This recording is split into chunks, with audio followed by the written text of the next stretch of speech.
सिपाही को अपनी लाल पगड़ी पर, सुंदरी को अपने गहनों पर और वैद्य को अपने सामने बैठे हुए रोगियों पर जो घमंड होता है, वही किसान को अपने खेतों को लहराते हुए देखकर होता है। झींगुर अपने ऊख के खेतों को देखता तो उस पर नशा सा छा जाता। 3 बीघे ऊख थी, इसके 600 रुपए तो अनायास ही मिल जाएंगे, और जो कहीं भगवान ने डाड़ी तेज कर दी तो फिर क्या पूछना। दोनों बैल बुढ़े हो गए, अब की नई गोई बटेसर के मेले से ले आएगा। कहीं 2 बीघे खेत और मिल गए तो लिखा लेगा। रुपए की क्या चिंता, बनिए अभी से उसकी खुशामद करने लगे थे। ऐसा कोई न था जिससे उसने गांव में लड़ाई न की हो। वह अपने आगे किसी को कुछ समझता ही न था। एक दिन संध्या के समय वह अपने बेटे को गोद में लिए मटर की फलियां तोड़ रहा था। इतने में उसे भेड़ों का एक झुंड अपनी तरफ आता दिखाई दिया। वह अपने मन में कहने लगा, इधर से भेड़ों के निकलने का रास्ता न था। क्या खेत की मेंढ पर से भेड़ों का झुंड नहीं जा सकता था? भेड़ों को इधर से लाने की क्या जरूरत? ये खेत को कुचलेंगी, चरेंगी, इसका डांड कौन देगा? मालूम होता है बुद्धू गडेरिया है। बचा को घमंड हो गया है, तभी तो खेतों के बीच से भेड़ें लिए चला आता है। जरा इसकी ढिठाई तो देखो, देख रहा है कि मैं खड़ा हूं, फिर भी भेड़ों को लौटाता नहीं। कौन मेरे साथ कभी रियायत की है कि मैं इसकी मुरावत करूं? अभी एक भेड़ा मोल मांगू तो 5 ही रुपए सुनावेगा। सारी दुनिया में 4 रुपए के कंबल बिकते हैं, पर यह 5 रुपए से नीचे की बात नहीं करता। इतने में भेड़ें खेत के पास आ गई। झींगुर ने ललकार कर कहा, अरे ये भेड़ कहाँ ले आते हो? बुद्धू नम्र भाव से बोला, महतो डांड पर से निकल जाएंगी, घूम कर जाऊंगा तो कोस भर का चक्कर पड़ेगा। झींगुर, तो तुम्हारा चक्कर बचाने के लिए मैं अपने खेत क्यों को चलवाऊं? डांड ही पर से ले जाना है तो और खेतों के डांड से क्यों नहीं ले गए? क्या मुझे कोई चूहड़ चमार समझ लिया है, या धन का घमंड हो गया है? लौटाओ इनको। बुद्धू, महतो आज निकल जाने दो, फिर कभी इधर से आऊं तो जो सजा चाहे देना। झींगुर, कह दिया कि लौटाओ इन्हें। अगर एक भेड़ भी मेड़ पर आई तो समझ लो तुम्हारी खैर नहीं। बुद्धू, महतो अगर तुम्हारी एक बेल भी किसी भेड़ के पैरों तले आ जाए तो मुझे बैठाकर 100 गालियां देना।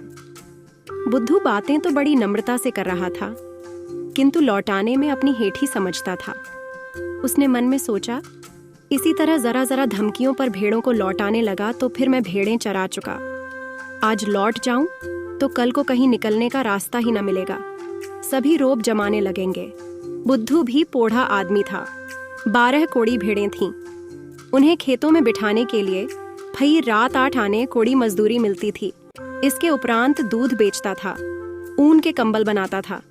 सोचने लगा, इतने गर्म हो रहे हैं, मेरा कर ही क्या लेंगे? कुछ इनका दबैल तो हूं नहीं।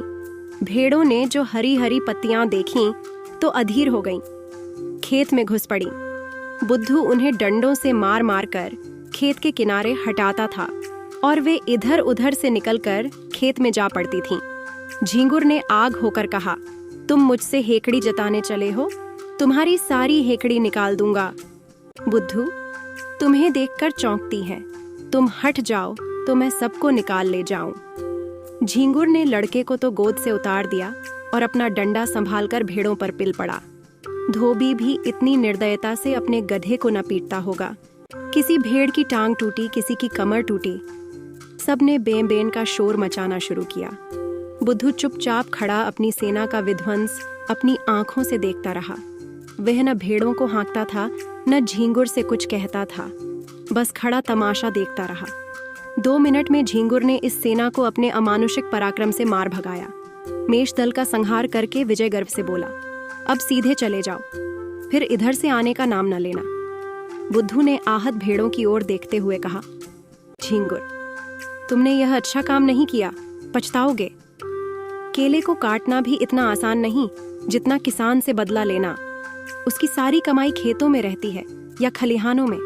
कितनी ही दैविक और भौतिक आपदाओं के बाद कहीं अनाज घर में आता है, और जो कहीं इन आपदाओं के साथ विद्रोह ने भी संधि कर ली तो बेचारा किसान कहीं का नहीं रहता। झींगुर ने घर आकर दूसरों से इस संग्राम का वृत्तांत कहा तो लोग समझाने लगे, झींगुर, तुमने बड़ा अनर्थ किया, जानकर अनजान बनते हो।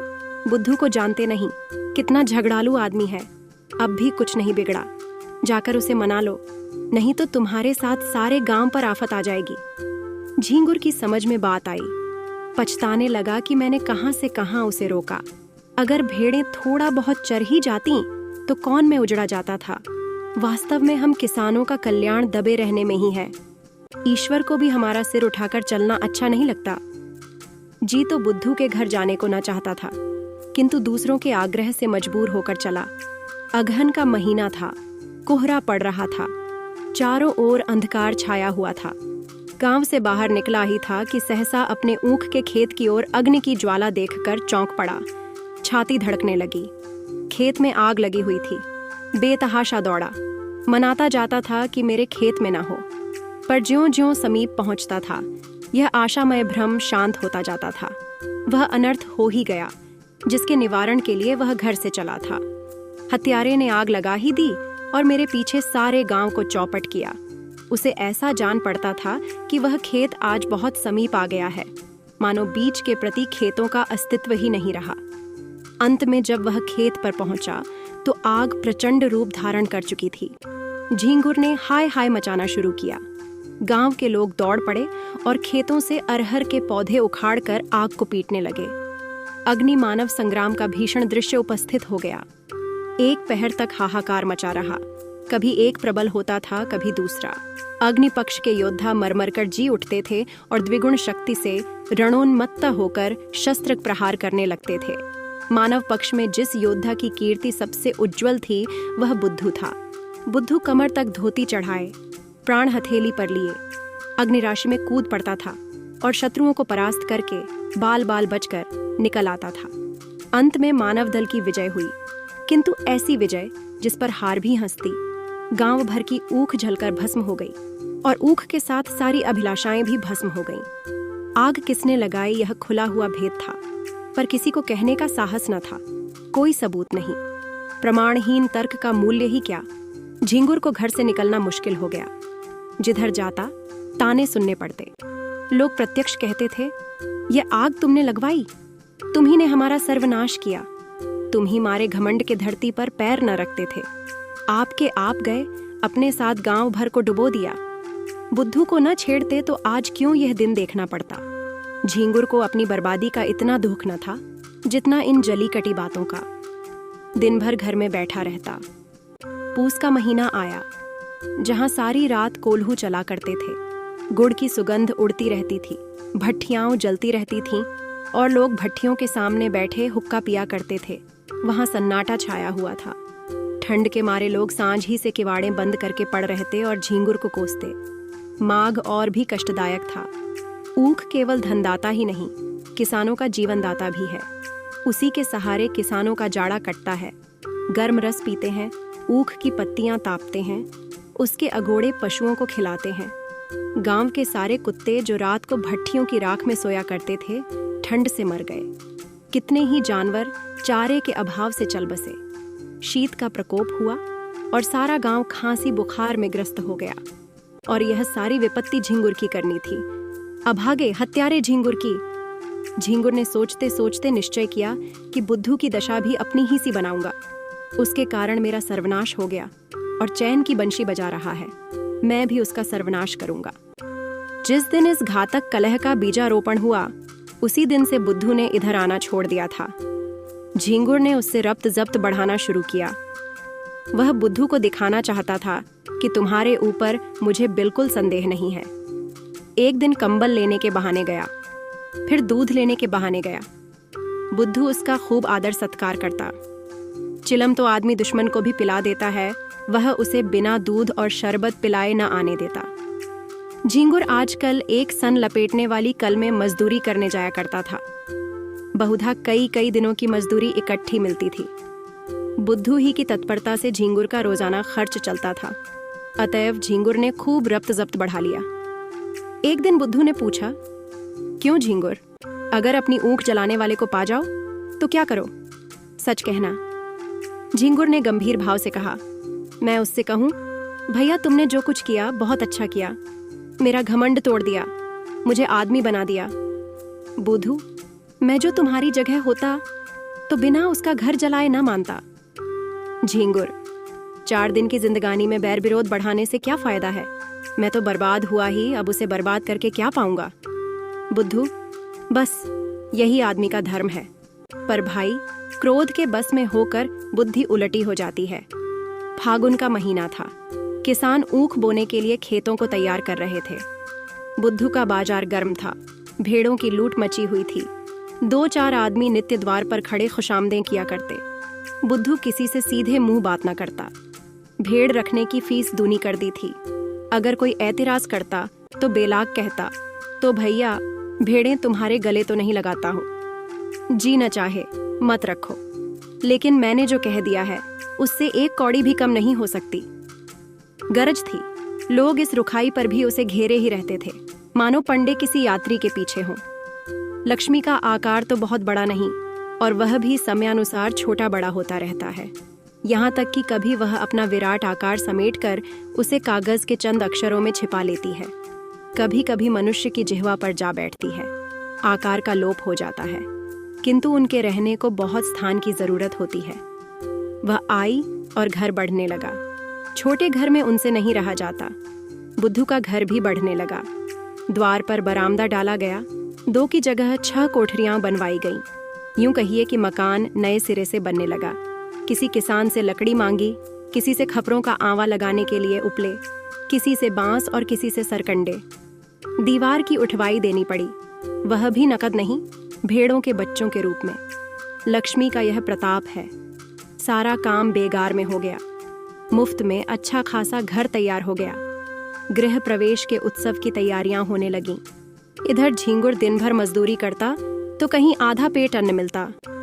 बुद्धू के घर कंचन बरस रहा था। झींगुर जलता था तो क्या बुरा करता था? यह अन्याय किससे सहा जाएगा? एक दिन वह टहलता हुआ चमारों के टोले की तरफ चला गया। हरिहर को पुकारा। हरिहर ने आकर राम राम की और चिलम भरी। दोनों पीने लगे। ये चमारों का मुखिया बड़ा दुष्ट आदमी था। सब किसान इससे थर थर कांपते थे। सुनाई नहीं देता। हरिहर, भाग क्या हो? पेट के धंधे से छुट्टी ही नहीं मिलती। कहो, तुम्हारी आजकल कैसी निभती है? झिंगुर, क्या निभती है? नकटा जिया बुरे हवाल। दिन भर कल में मजदूरी करते हैं तो चूल्हा जलता है। चांदी तो आजकल बुद्धू की है। रखने को ठौर नहीं मिलता। नया घर बना, भेड़ें और ली हैं। अब गृह प्रवेश की धूम है। 7 गांव में सुपारी जाएगी। हरिहर लक्ष्मी मैया आती है तो आदमी की आंखों में सील आ जाता है। पर उसको देखो, धरती पर पैर नहीं रखता। बोलता है तो ऐंठ ही कर बोलता है। झींगुर, क्यों ना ऐंठे? इस गांव में कौन है उसकी टक्कर का? पर यार, यह अनीति तो नहीं देखी जाती। भगवान दे तो सिर झुकाकर चलना चाहिए। यह नहीं कि अपने बराबर किसी को समझे ही नहीं। उसकी डींग सुनता हूँ तो बदन में आग लग जाती है। कल का बाणी आज का सेठ चला है हम ही से अकड़ने। अभी कल लंगोटी लगाए खेतों में कौए हकाया करता था, आज उसका आसमान में दिया जलता है। हरिहर कहो तो कुछ उद्योग करूं? झींगुर, क्या करोगे? इसी डर से तो वह गाय भैंस नहीं पालता। हरिहर, भेड़ें तो हैं। झींगुर, क्या? बगुला मारे पखना हाथ। हरिहर, फिर तुम ही सोचो। झींगुर, ऐसी झुगुत निकालो कि फिर पनपने न पावे। इसके बाद फुसफुस करके बातें होने लगीं। वह एक रहस्य है कि भलाइयों में जितना द्वेष होता है, बुराइयों में उतना ही प्रेम। विद्वान विद्वान को देखकर, साधु साधु को देखकर और कवि कवि को देखकर जलता है। एक दूसरे की सूरत नहीं देखना चाहता। पर जुआरी जुआरी को देखकर, शराबी शराबी को देखकर, चोर चोर को देखकर सहानुभूति दिखाता है, सहायता करता है। एक पंडित जी अगर अंधेरे में ठोकर खाकर गिर पड़े तो दूसरे पंडित जी उन्हें उठाने के बदले 2 ठोकरें और लगाएंगे कि वह फिर उठ ही न सकें। पर एक चोर पर आफत आई देख दूसरा चोर उसकी मदद करता है। बुराई से सब घृणा करते हैं, इसलिए बुरों में परस्पर प्रेम होता है। भलाई की सारा संसार प्रशंसा करता है, इसलिए भलों से विरोध होता है। चोर को मारकर चोर क्या पाएगा? घृणा। विद्वान का अपमान करके विद्वान क्या पाएगा? यश। झींगुर और हरिहर ने सलाह कर ली। षड्यंत्र रचने की विधि सोची गई। उसका स्वरूप, समय और क्रम ठीक किया गया। झींगुर चला तो अकड़ा जाता था। मार लिया दुश्मन को, अब कहाँ जाता है? दूसरे दिन झींगुर काम पर जाने लगा तो पहले बुद्धू के घर पहुंचा। बुद्धू ने पूछा, क्यों, आज नहीं गए क्या? झींगुर, जा तो रहा हूं। तुमसे यही कहने आया था कि मेरी बछिया को अपनी भेड़ों के साथ क्यों नहीं चरा दिया करते। बेचारी खूंटे से बंधी बंधी मरी जाती है, न घास न चारा, क्या खिलाई। बुद्धू, भैया मैं गाय भैंस नहीं रखता। चमारों को जानते हो, एक ही हत्यारे होते हैं। इसी हरिहर ने मेरी 2 गूयें मार डाली, न जाने क्या खिला देता है। तब से कान पकड़े कि अब गाय भैंस न पालूंगा। लेकिन तुम्हारी एक ही बचिया है, उसका कोई क्या करेगा। जब चाहो पहुंचा दो। यह कहकर बुद्धू अपने गृहोत्सव का सामान उसे दिखाने लगा। घी, शक्कर, मैदा, तरकारी सब मंगा रखा था। केवल सत्यनारायण की कथा की देर थी। झींगुर की आंखें खुल गईं। ऐसी तैयारी न उसने स्वयं कभी की थी और न किसी को करते देखी थी। मजदूरी करके घर लौटा तो सबसे पहला काम जो उसने किया वह अपनी बचिया को बुद्धू के घर पहुंचाना था। उसी रात को बुद्धू के यहाँ सत्यनारायण की कथा हुई। ब्रह्मभोज भी किया गया। सारी रात विप्रों का आगत स्वागत करते गुजरी। भेड़ों के झुंड में जाने का अवकाश ही न मिला। प्रातःकाल भोजन करके उठा ही था, क्योंकि रात का भोजन सवेरे मिला, कि एक आदमी ने आकर खबर दी, बुद्धू तुम यहाँ बैठे हो, उधर भेड़ों में बछिया मरी पड़ी है। भले आदमी, उसकी पगहिया भी नहीं खोली थीं। बुद्धू ने सुना और मानो ठोकर लग गई। झींगुर भी भोजन करके वहीं बैठा था। बोला, हाय हाय मेरी बछिया, चलो जरा देखूं तो। मैंने तो पगहिया नहीं लगाई थी। उसे भेड़ों में पहुंचाकर अपने घर चला गया। तुमने यह पगहिया कब लगा दी? बुद्धू, भगवान जाने जो मैंने उसकी पगहिया देखी भी हो। मैं तो तब से भेड़ों में गया ही नहीं। गए होंगे, याद ना आती होगी। एक ब्राह्मण मरी तो भेड़ों में ही ना। दुनिया तो यही कहेगी कि बुद्धू की असावधानी से उसकी मृत्यु हुई, पगहिया किसी की हो। हरिहर, मैंने कल सांझ को इन्हें भेड़ों में बछिया को बांधते देखा था। बुद्धू, मुझे? हरिहर, तुम नहीं लाठी कंधे पर रखे बछिया को बांध रहे थे? बुद्धू, बड़ा सच्चा है तू। तूने मुझे बछिया को बांधते देखा था? हरिहर, तुम मुझ पर काहे बिगड़ते हो भाई? तुमने नहीं बांधी? नहीं सही। ब्राह्मण, इसका निश्चय करना होगा। गोहत्या का प्रायश्चित्त करना पड़ेगा। कुछ हंसी ठट्ठा है। झींगुर, महाराज कुछ जानबूझकर तो बांधी नहीं। ब्राह्मण, इससे क्या होता है? हत्या इसी तरह लगती है, कोई गऊ को मारने नहीं जाता। झींगुर, हाँ, गऊओं को खोलना बांधना है तो जोखिम का काम। ब्राह्मण, शास्त्रों में इसे महापाप कहा है। गऊ की हत्या ब्राह्मण की हत्या से कम नहीं। झींगुर, हाँ, फिर गऊ तो ठहरी ही। इसी से ना इनका मान होता है, जो माता सो गऊ। लेकिन महाराज चूक हो गई। कुछ ऐसा कीजिए कि थोड़े में बेचारा निपट जाए। बुद्धू खड़ा सुन रहा था कि अनायास मेरे सिर हत्या मढ़ी जा रही है। झींगुर की कूटनीति भी समझ रहा था। मैं लाख कहूं, मैंने बछिया नहीं बांधी, मानेगा कौन? लोग यही कहेंगे कि प्रायश्चित्त से बचने के लिए ऐसा कह रहा है। ब्राह्मण देवता का भी उसका प्रायश्चित्त कराने में कल्याण होता था। भला ऐसे अवसर पर कब चूकने वाले थे। फल यह हुआ कि बुद्धू को हत्या लग गई। ब्राह्मण भी उससे जले हुए थे। कसर निकालने की घात मिली। 3 मास का भिक्षा दंड दिया। फिर 7 तीर्थ स्थानों की यात्रा, उस पर 500 विप्रों का भोजन और 5 गुओं का दान। बुद्धू ने सुना तो बधिया बैठ गई। रोने लगा तो दंड घटाकर 2 मास कर दिया। इसके सिवा कोई रियायत नहीं हो सकी। न कहीं अपील, न कहीं फरियाद। बेचारे को यह दंड स्वीकार करना पड़ा। बुद्धू ने भेड़ें ईश्वर को सौंपी। लड़के छोटे थे। स्त्री अकेली क्या क्या करती।